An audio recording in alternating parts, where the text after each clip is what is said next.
good morning, afternoon, whatever it is.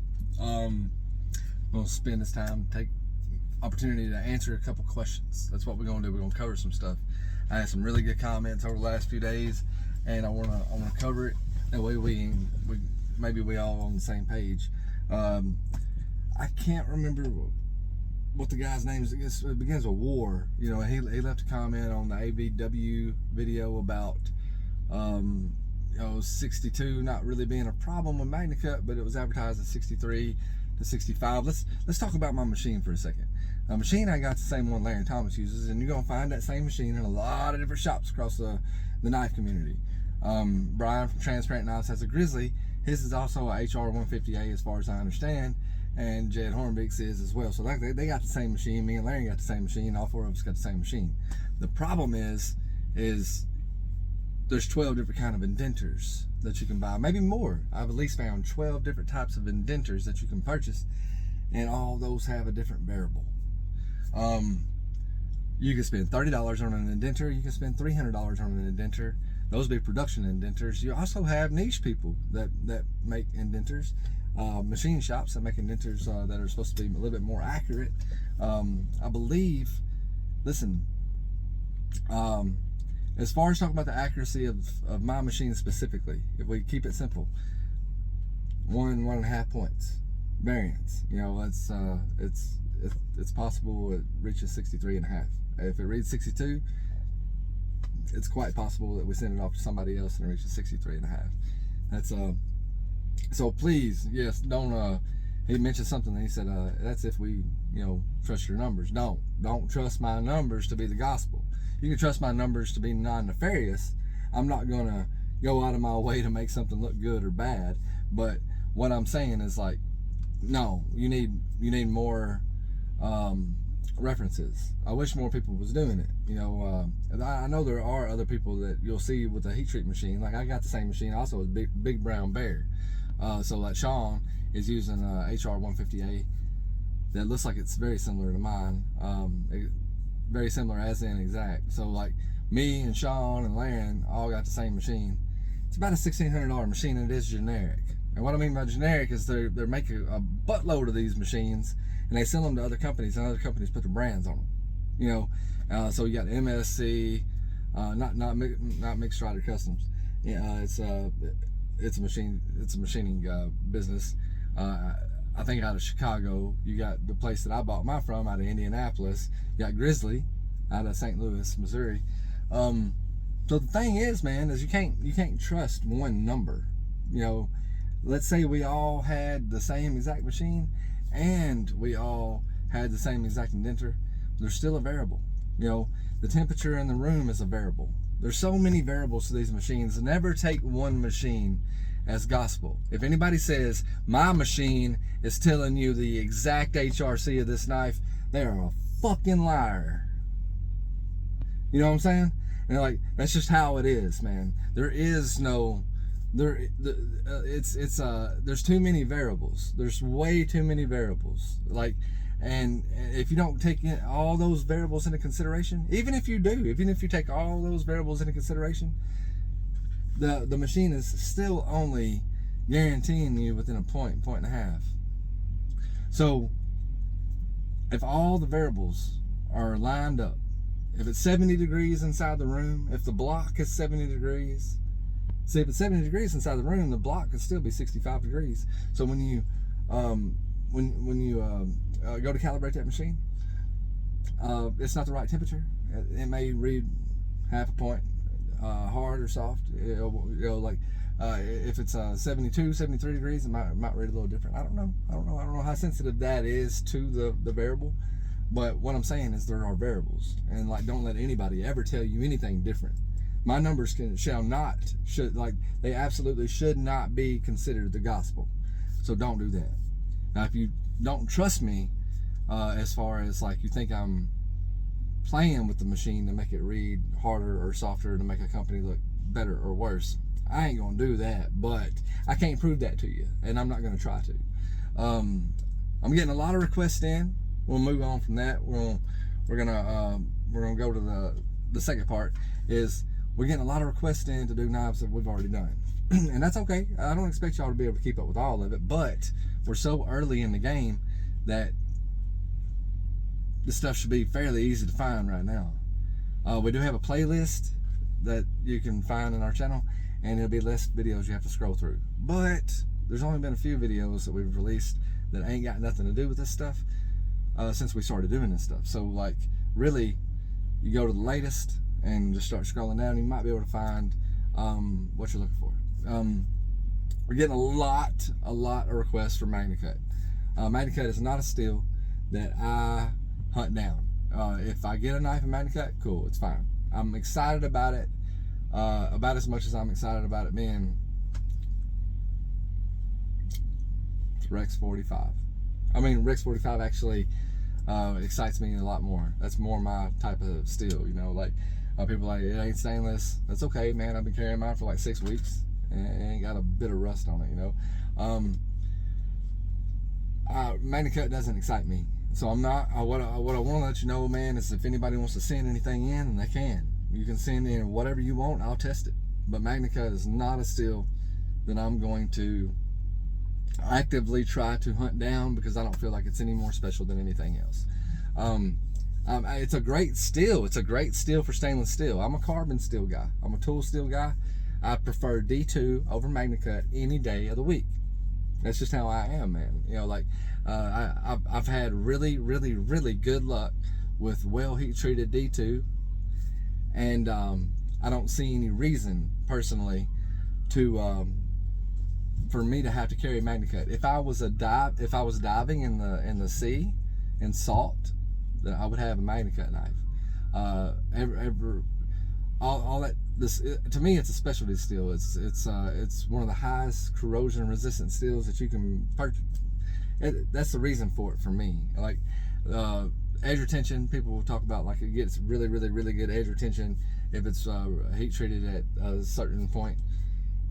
Who's doing it? You know, like, I mean, you know, who's doing it? And who really cares? Like, it seems like it's such a battle to get it to that point, that you got companies that were using it, that they made the upgrade from S45VN, and they're moving back to, you know, to S45VN because they can't get consistent heat treats with MagnaCut. It seems like it has the same problems as 20CV. You know, and I'm not saying maybe it's not as bad. I'm not here shit talking MagnaCut. It's just not a steel. I'm over it. You know, it was cool for a little while. That's fine, man. I'm excited to see what Apex Ultra is about. You know, I don't know much about it. I haven't looked much into it. I know it's Dr. Larry Thomas's new baby. So I'm excited to see what that steel's about. You can buy it. I just I haven't looked into it. It's like, I'm not one of those types of guys that generally get all like bent out of shape over a new steel. We got a lot of different steels out there. To me, and this is not a slap in the face to anybody, the way I feel about it is new steels are marketing. You know, it's going to give you an excuse to buy a knife that you already own in a different steel. And that's cool, man. If that's exciting to you, there's nothing wrong with that. I just don't, I've been buying knives for a while, you know, way longer than I've had a channel. You know, I've gotten over this steel thing. I've got some favorite steels, but like what really excites me about steels is what also excites me about knives. Like, I'm a 14C28 fan. I like it's cheap. You can get knives in a decent price range for it, and they punch above their weight class. And I like punching. I like things that punch above their weight class. So that's that. What else we got to talk about? Should we continue putting out a video every day at 3 p.m. or do you think that we should give those videos a little bit more time to get some exposure? And what I mean, I don't care how many views they get. I really don't. I don't care how many views and how many comments and how many likes they get. If they do well, I get excited about it. That's fine. But that's not the goal. The goal is to put these numbers out there. It may be one resource for somebody in the future. One resource. That's it. It takes a whole, you know, like I had well, just a second. Let's go ahead and finish this up. So we can go to putting out a video every other day, or we can go to putting out a video like say every 3 days or something like that. That way you guys have more time to find the stuff that you're looking for. Because right now, man, we've only tested maybe 50 knives or so, and maybe it's like it seems like we get a comment on some video or the other asking if we would test. In fact, man, I had a guy that said something like, I watched the entire video. This is the Chinese video, the Chinese budget steel video, and he said, I watched the entire video. Do you think you could check some Civivi D2? And I was like, is he fucking with me, man? That's the two knives that we started off with. Two Civivi Elementums and D2. Like, are they fucking with me? Or is that are they, like, are they just, I don't care. You comment all you want to. Like if you want to fuck with me, that's fine, man. Sometimes I get it. Sometimes it goes over my head. But that's that. If they're being serious, like I can't. I don't know how to service those people because they can't make it 2 minutes into a video before they're pretending that they've watched the video and they didn't get the information out of it. How in the hell am I supposed to communicate to you? This is the way I communicate to you. You don't watch the videos, you don't get the communication. It's okay, you've decided to sacrifice the communication. And that's okay, but like, how else are you supposed to be able to communicate with people if you just, if you're communicating with people through videos? Anyway, I had a guy contact me and ask me if he bought an HRC machine, would I feel like he was stepping on my toes? No, get him. That's what I'm saying. You're about one source of information. That's all I am, man. One source of information. That's it. One source. We need way more people doing this. And when you start talking to these people about the price of the machines and stuff, and you gotta be able to provide a dock, or so they're gonna ship it. FedEx will ship it, but they'll ship it FedEx freight, which means they're gonna bring it on a semi truck. You're gonna have to be unloaded on with a forklift on a dock. The reason why I bought mine from the place I bought mine from is because that guy was willing to meet me halfway from Indianapolis.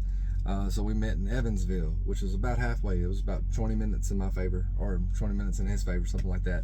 We met in Evansville, Indiana, and we strapped it down on my pickup truck, and in the back floorboard, and we got it home like that. I guess that's about it right now. But yeah, anyway, it's about $1,600 for the machine. And if you do it the way I did it, you ain't got to pay for shipping. You ain't got to provide a dock or any of that stuff. You just need to make it to somewhere where somebody's gonna be willing to help you move it. It's about 200 pounds. That's all it is. I don't really know why it has to be shipped freight, but regardless, that's the way they choose to ship it, bolted to a pallet. But I would say that the price really isn't that bad for what you get, man. Like let's say you got 20 knives and most of them cost $500 a piece. You got way more money in knives than you got an HRC machine, and you can spend $15,000-$16,000 on an HRC machine if you want to, but nobody does. Like, you should see that little machine that Grimsmo uses. Like, look it up, man. Grimsmo, people who make the Norseman and stuff like that, they use little Ames. It's a portable HRC machine. That's what they use. It's way less accurate than what we use, or it has the potential of being way less accurate than what we use. But because it's portable, it's like $5,000. It's weird, but there is a niche community with these machines too. It's kind of weird. Anyway, that's it for now. I know it's 14 minutes. I hope this answers some questions. I know I sped through it. I've already recorded it once. It wound up being like 30 minutes. I think I got just about all the information in this video as I did the last video. Cut it in half at a cost.